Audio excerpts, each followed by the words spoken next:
দর্শক আসসালামু আলাইকুম। দর্শক আপনারা দেখছেন তেজগাঁও পলিটেকনিক্যাল ইনস্টিটিউটের ছাত্ররা 7 রাস্তা অবরোধ করে রাখছে। তাদের 6 দফা দাবিতে তারা পরীক্ষা বর্জন করে কিন্তু এই মুহূর্তে আপনারা দেখতে পাচ্ছেন যে তেজগাঁও 7 রাস্তা এলাকাতে তারা রাস্তা অবরোধ করে রেখে তারা মিছিল করছে।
সরাসরি করছেন তেজগাঁও পলিটেকনিক্যাল ইনস্টিটিউটের যে ছাত্রছাত্রীরা তাদের 6 দফা দাবিতে কিন্তু তারা 10টার পর থেকে এখানে রাস্তা অবরোধ করেছে। এখন 7 রাস্তা কিন্তু চারিদিক দিয়ে রাস্তা অবরোধ এবং হাজার হাজার গাড়ি কিন্তু এখানে আটকে আছে।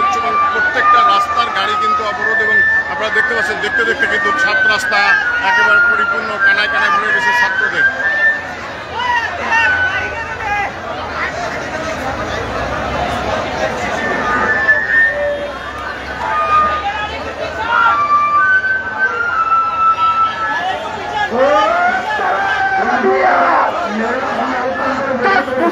সবাই না দাঁড়িয়ে থেকে বসে পড়ুন, সবাই রাস্তায় বসে পড়ুন, সবাই রাস্তায় দাঁড়িয়ে থাকবে।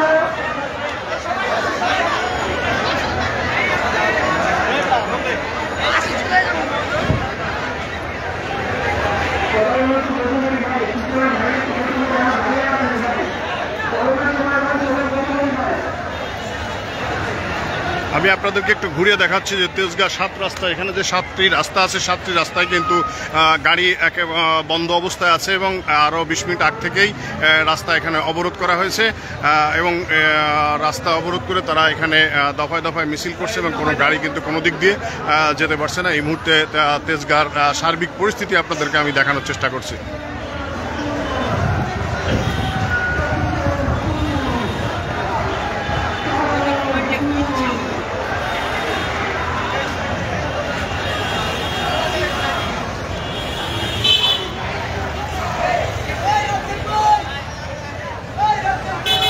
আমাদের ভাইরা আমরা কি যাকে ভরবো, আমরা যাকে ভরবো বিপ্লব ইঞ্জিনিয়ার কাগজ, পলিটেকনিক শিক্ষার্থীদের বিপ্লব ইঞ্জিনিয়ার কাগজ, আমরা যাকে ভরবো, আমরা বিপ্লব ইঞ্জিনিয়ার সাথে দেখলে গাড়ি কোনো টাইম আছে। তেজগাঁও হাতিয়ার, তেজগাঁও হাতিয়ার, তেজগাঁও হাতিয়ার।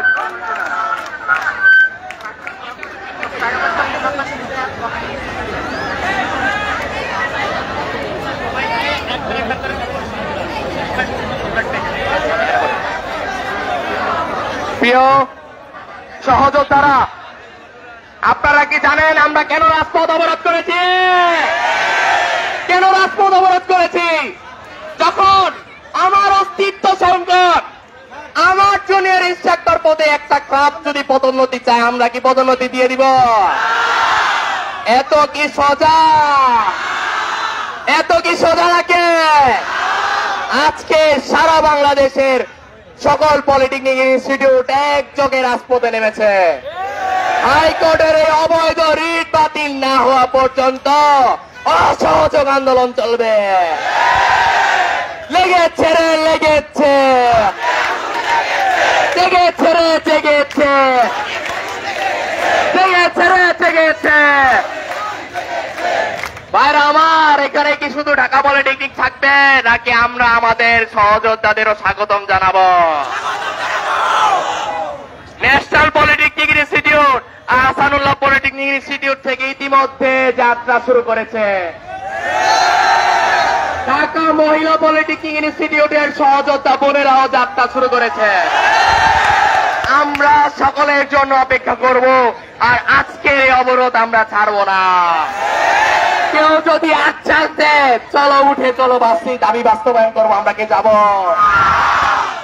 আমরা কি এই মিথ্যা আশ্বাসে বিশ্বাস করি? আর প্রয়োজনে এই 7 রাস্তা থেকে গ্রেফতার হয়ে চলে যাব, কিন্তু কারো মিথ্যা দাবিতে, কারো মিথ্যা আশ্বাসে আমরা উঠে যাব না।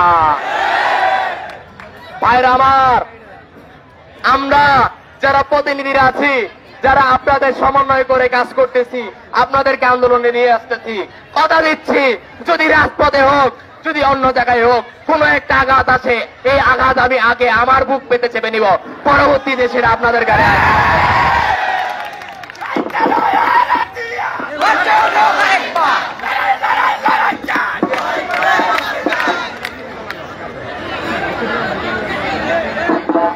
প্রিয় সহযোদ্ধারা, আপনারা কি জানেন আমাদের উচ্চ শিক্ষার জন্য শুধুমাত্র একটা ডিপ্লোমা ইঞ্জিনিয়ারিং ইউনিভার্সিটি আছে, সেটা হলো ডুয়েট। আমরা প্রত্যেকটা বছর 1,45,000 শিক্ষার্থী পাশ করে বের হয় ডিপ্লোমা সেক্টর থেকে, আর ডুয়েটে সিট সংখ্যা মাত্র 630। এটা কি আমাদের সাথে বৈষম্য না? তাহলে কি বাকি সকল 1,44,000-এর মতো শিক্ষার্থী আমরা কি উচ্চ শিক্ষা বঞ্চিত থাকবো? আমরা দাবি করেছি আমাদের যে প্রস্তাবিত 4টে ইঞ্জিনিয়ারিং কলেজ, সেটাতে 100% সিট ডিপ্লোমা ইঞ্জিনিয়ারদেরকে দিতে হবে। এই প্রস্তাবিত ইঞ্জিনিয়ারিং কলেজগুলোর কাজ চলমান, সেহেতু আমাদের পলিটেকনিক সময়ে অস্থায়ীভাবে বিএসসি কোর্স, অস্থায়ীভাবে এই ইঞ্জিনিয়ারিং কলেজগুলোর কার্যক্রম চালু করতে হবে, যাতে পরবর্তী সেশন থেকে আমরা বিএসসি করার সুযোগ পাই। আমরা উচ্চ শিক্ষার বেলায় কোনোভাবে যেমন ছাড় দেই নাই, তেমনি 6 দফার ক্ষেত্রেও আমরা চাকরি ক্ষেত্রেও যাতে বৈষম্যের শিকার না হয়, আমরা কোনো ছাড় দেই নাই। আমরা ডিপ্লোমা ইঞ্জিনিয়াররা পড়াশোনা শেষ করে যখন ফ্রেশার বেতনে জব করতে যায়, তখন বেশিরভাগ ক্ষেত্রে দেখা যাচ্ছে আমাদেরকে নিম্নমানের স্যালারি প্রদান করা হয়। এই নিম্নমানের স্যালারি আমাদের সম্মানের সাথে সাংঘর্ষিক। আমরা আমাদের 6 দফা দাবির মধ্যে উল্লেখ করেছি আমাদের সকল ডিপ্লোমা ইঞ্জিনিয়ারকে বেসরকারি সেক্টরে জব করলেও সর্বনিম্ন 10 গ্রেডের সমমান বেতন প্রদান করতে হবে। অর্থাৎ প্রত্যেকটা ডিপ্লোমা ইঞ্জিনিয়ার যে কোনো বেসরকারি সেক্টরে কাজ করুক না কেন, তাকে সর্বনিম্ন 16,000 টাকা বেতন প্রদান করতে হবে।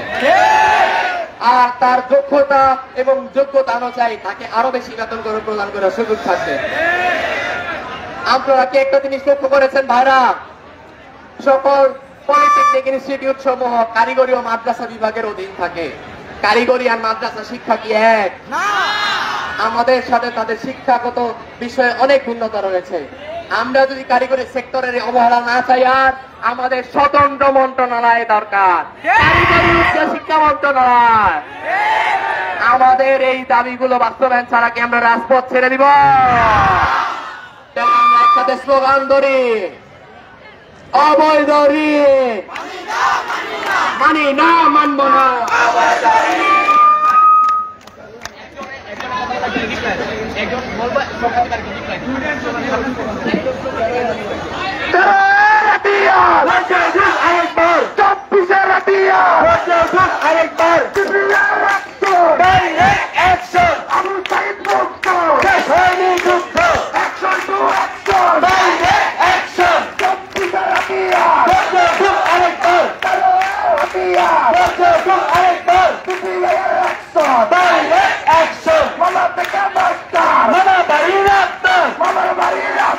Mama,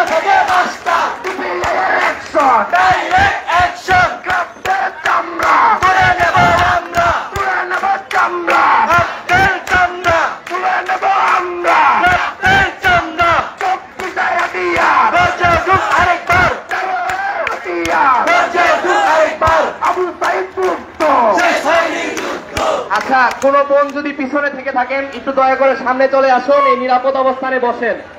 আপনাদের জন্যই আমরা আসলে এইভাবে নিরাপত্তার মানব দেওয়াল তৈরি করে রেখেছে আমাদের ভাইরা।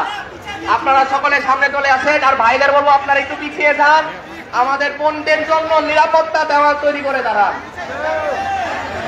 সব ভাইরা মেয়েদেরকে সামনে দিয়ে না ধরে ধরে মেয়েরা পিছনে চলে যান। মেয়েরা পিছনে গিয়ে বসে করুন, মেয়েরা সামনে বসে করুন। আমরা আজকে এখানে অবস্থান আমরা আজকে আমাদের দারুণ আয়োজকের সেখানে যাবো। আমরা এর আগে অবস্থান নিয়েছিলাম, কিন্তু আমাদের যতটা রাস্তা দিয়েছে তারা কি আমাদের অংশগ্রহণ করেছে? আমরা কি আজকে যাবো আগে না পেয়ে এখান থেকে যাবো? আমরা যাবো নয়তো দেশ গড়ের হতিয়ার কারা? দেশ গড়ের হতিয়ার, দেশ গড়ের হতিয়ার। আমি কে তুমি কে? আমি কে তুমি কে? চারের হতিয়ার, 34-এর হাতিয়ার, 34-এর হাতিয়ার, ক্ষমা থেকে মাস্টার, আমার বাড়ির রাস্তা, জাগো জাগো, ছাত্র সমাজ জাগো,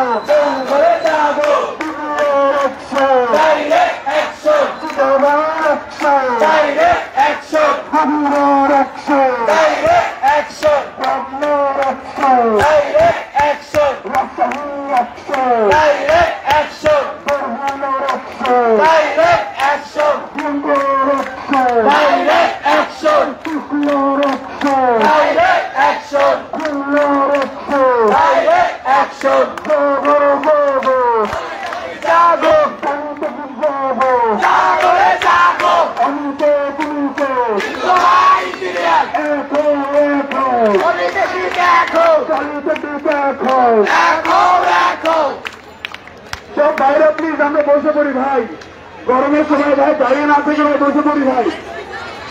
আমরা সবাই ভাই বসে অবস্থান নিই ভাই, কেউ দাঁড়িয়ে না থাকি। আমাদের সবার জন্য সুবিধা ভাই, বসে পড়ি আমরা ভাইরা। বিশৃঙ্খলা। আচ্ছা ভাইরা, আমরা সবাই একটু কষ্ট করে বসে পড়ি, বোনদের থেকে একটু দূরত্ব বজায় রেখে তাদেরকে নিরাপত্তা প্রদান করে আমরা বসে পড়বো। অন্যান্য পলিটেকনিক আসলে আমরা জায়গা করে দিব। আর আপনাদের আমাদের মাঝে ইতিমধ্যে উপস্থিত হচ্ছে ঢাকা মহানগর ইউনিভার্সিটির শিক্ষার্থীরা। আমরা অনুগ্রহ করে মেয়েদের থেকে 2 লাখ জায়গা পিছিয়ে বসে পড়ি। আমি কে তুমি কে?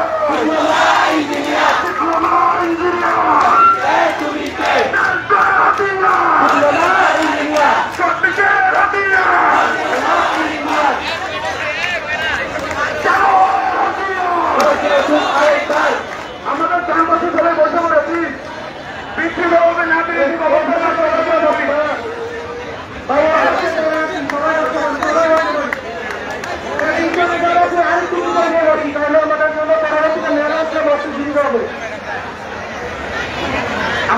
বসে পড়ি ভাই, বসে পড়ি না। ইতিমধ্যে আমাদের কাছে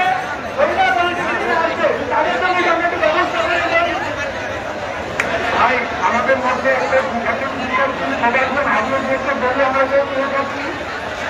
আমাদের সাথে যোগাযোগ করে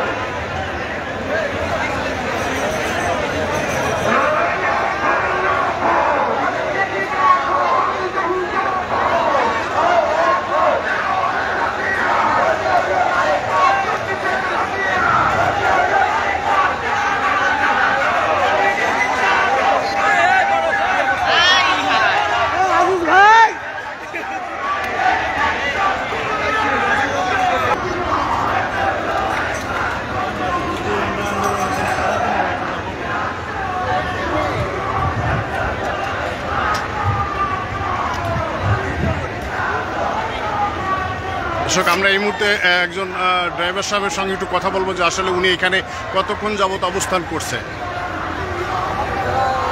40 মিনিট হয়ে যাবে আমরা বসে আছি এখানে, কিন্তু আমাদের কোথায় যাবেন আপনি? আচ্ছা, আমি তো কোনো দিকে যেতে পারতেছেন না? ধন্যবাদ।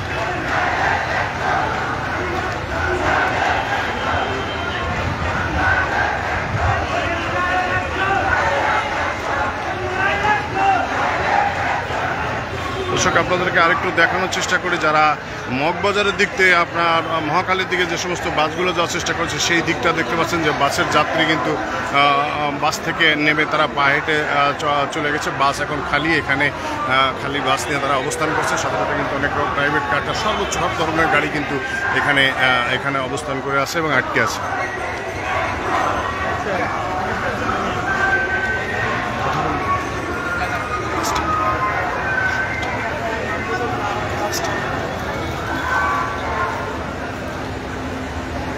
দর্শক, আমরা এখানে দেখতে পাচ্ছি এক প্রাইভেট ড্রাইভার সাহেব বসে আছেন। আমরা ওনাকে একটু জানতে চাইবো যে আসলে উনি এখানে কতক্ষণ অবস্থান করছে বা কোথায় যাবেন। আমি যাব যে ঘোষালে, এখানে প্রায় আধা ঘন্টা 20 মিনিট হচ্ছে বসা, 7 করে তারা গেছে। আপনার গাড়িতে কি যাত্রী ছিল? যাত্রী ছিল, নেমে হেঁটে চলে গেছে। এটুকুই আর কি। আপনারা দেখতে পাচ্ছেন যে কিন্তু সারিবদ্ধভাবে প্রাইভেট কার, বাস, সিএনজি, অটোরিকশা যাই আছে সব কিছুই কিন্তু এখানে তারা আটকে আছে। তারা কোনোভাবে কোনো দিকে যাওয়া। Immigration to Canada. We provide the best quality service and solution for Canada immigration. Please visit our website and contact for details.